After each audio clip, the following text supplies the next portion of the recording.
The first sign is not a raid. It is a new inmate getting walked in while the staff watch your face before they decide where he sleeps. You are standing inside a prison wing run by schedules on paper and private permission in practice. Nothing about the room looks dramatic enough to deserve what it is really doing. That is the first thing bad systems understand. They survive longer when the surface stays ordinary. If you are the prisoner the guards work for, the room never feels loud at first. It feels procedural, measured, almost polite. And that is exactly why your pulse changes when the pattern finally reveals itself. The official story says you are inside the unofficial prison order. The truth is that you are inside something meaner, a machine that learned how to rename damage before anyone in the room has to admit what they are helping build. People imagine prison power as pure violence and sudden domination. The title sounds cinematic from a distance. That distance protects the audience. It lets them imagine the role is powered by brilliance, danger, or some rare criminal charisma. But the uglier truth is maintenance, debt management, and unofficial order inside concrete. The room is built from softer language than anyone outside would expect. Movement, stability, classification, and cooperation. Words that make harm sound like workflow. Words that let ordinary people inside the system keep showing up for the next shift without hearing themselves too clearly. That is what makes the role uglier than the title suggests. It is not powered by drama, it is powered by administration. If you are the prisoner the guards work for, your real job is not the public-facing one.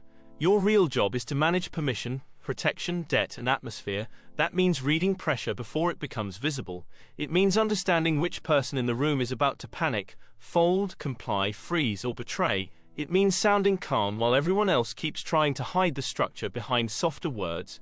The role only looks powerful because most people see the outcome, not the maintenance. They see the quiet tear before count, the inmate who gets left alone because you said so, the fight that never happens, and the officer pretending not to notice who really calmed the block.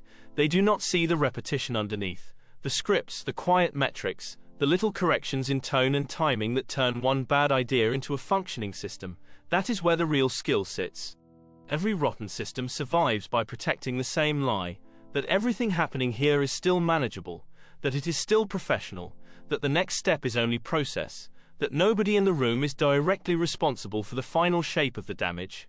In your world, the lie is reinforced every day. One guard wants the shift to end quietly. One shot caller wants the phones to keep moving. One runner carries debt and messages between tiers. One lieutenant signs paperwork describing peace as policy instead of arrangement. Distance is not a side effect. It is part of the design. It keeps the human cost out of frame long enough for the system to call itself necessary. And once the system can describe itself that way, it becomes much harder for the people inside it to leave cleanly. Outside the machine, people always ask the same question. Why not walk out? The honest answer is never flattering. Power feels safer than vulnerability on a block built from debt. Once men depend on you for order, stepping back creates a vacuum you may not survive. Prison teaches you to confuse usefulness with freedom. The role gives people just enough distance to keep postponing moral certainty. Not forever, just one more day, then one more week, then long enough for the routine to start sounding normal inside your own head. That is the part the audience tends to underestimate. Systems like this do not only trap the target on the outside, they trap the worker on the inside by making ambiguity feel employable. The role always takes payment somewhere private first. Sleep gets thinner, ordinary conversation starts sounding strategic, every room begins to feel slightly staged. The cost is not only fear, it is distortion. You stop relaxing even when the tier is quiet. Every conversation sounds like a potential test. Protection starts to look like ownership. The cage does not disappear when you run the block. It just starts using your voice. That is when you know the machine is working on you too. Because once the role changes the way you sort other human beings in your head, the title stops feeling clever and starts feeling clinical. There is always a moment when the surface story breaks. Usually it happens for a stupid reason. A face, a name, a question, a pause that should not matter and suddenly does. That is when the role becomes impossible to keep translating into safe office language. The safe vocabulary drops away. You finally hear the clean sentence underneath the workflow. You are not above the prison.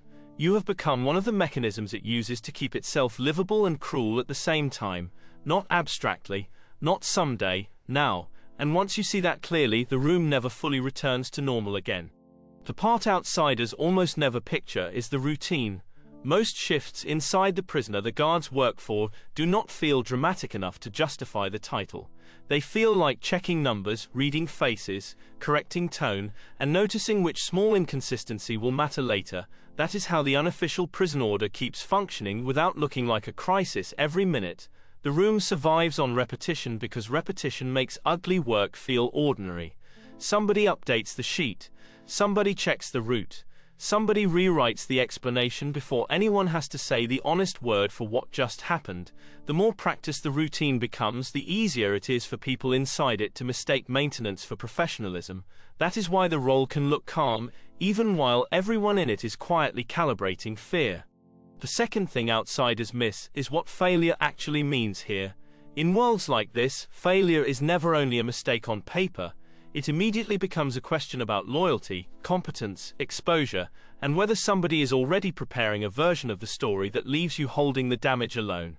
The money, the route, the file, the target, the lie, the missing hour, or the wrong call log all become social evidence long before they become official evidence. That is why the room learns to fear inconsistency more than morality. Morality can be postponed. Suspicion cannot. And once suspicion enters the room, everyone starts editing themselves at the same time.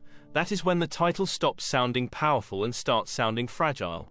People love asking why someone in the prisoner the guards work for does not simply walk away. The answer is that leaving is rarely one clean decision. It is contacts, favors, debts, habits, and the humiliating discovery that your normal life has been organized around a machine you can no longer trust.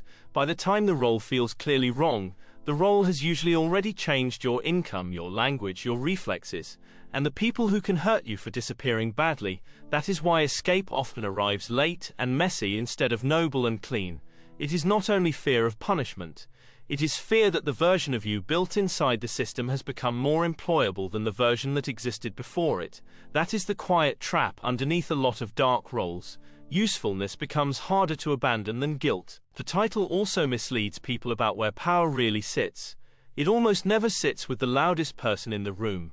It usually sits with the person who can decide what gets recorded, what gets denied, what gets delayed, and whose version of events becomes official enough to survive the week. That is why roles like the prisoner the guards work for become more dangerous as they become more administrative. Violence is obvious. Documentation is quieter. Documentation tells everyone which lie will be treated as reality once the panic settles. And once a room learns how to do that well, people inside it stop fighting for the truth and start fighting for the version that leaves them standing. That is where a lot of hidden systems actually become powerful, not by being louder than everyone else, but by deciding what counts after the damage is done. Enough time inside a system like this changes your sense of scale. A normal day stops feeling like a day and starts feeling like a sequence of risk events that need to be pushed into tomorrow. The week becomes one long containment exercise. Sleep starts feeling procedural. Silence starts sounding temporary. Even success stops feeling like relief because success only means the machine stays alive long enough to demand another shift from you. That is what makes titles like this darker than they first sound. The role does not only put you near danger, it teaches your whole sense of time to organize itself around it. So what does the title really mean? It means the public description is hiding the real function. It means the prisoner the guards work for sounds like a role and behaves like a machine part. It means the system around you survives by keeping the human cost one layer away from the people doing the work. It means every ordinary word in the room was chosen to make the ugliness easier to repeat tomorrow. And it means running the prison does not free you from the cage. It only means the cage has learned your name well enough to speak through you. The audience hears danger, the people inside hear process. You hear both, and once both meanings live in your head at the same time, there is no neutral way to hear the title again.